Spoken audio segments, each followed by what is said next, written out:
Hello guys ඉතින් ඔන්න මුල්ම වතාවට තමයි මේ ෆුඩ් රිවිව් එක කරන්නේ. ලොකු බීම වර්ග නැහැ. වතුර බෝතලයක් තියෙනවා. ඉතින් මේ කෑම එක ගත්තේ රුපියල් 110යි. රුපියල් 110යි.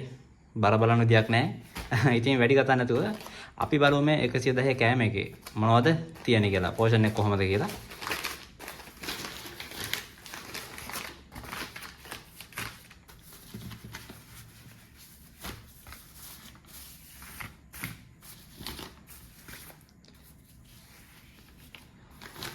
ඉතින් guys මේ 110 කෑම එකේ අද දෙල් තියෙනවා.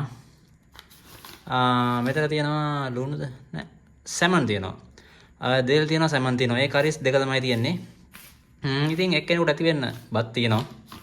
ඉතින් රුපියල් 110ට මේ වගේ හොඳට මැදි මං හිතන්නේ. ඉතින් ඔයාලගේ අදහස කොහොමද කමෙන්ට් කරන්න. සැමන් තියෙනවා, දෙල් තියෙනවා. බත් එක්කෙනෙකුට ඇති වෙන්න හොඳට තියෙනවා. ඉතින් එහෙනම් ජය වේවා. තව වීඩියෝ එකකින් හමු වෙමු. රුපියල් 110යි. ඔයාලගේ අදහස කමෙන්ට් කරන්න.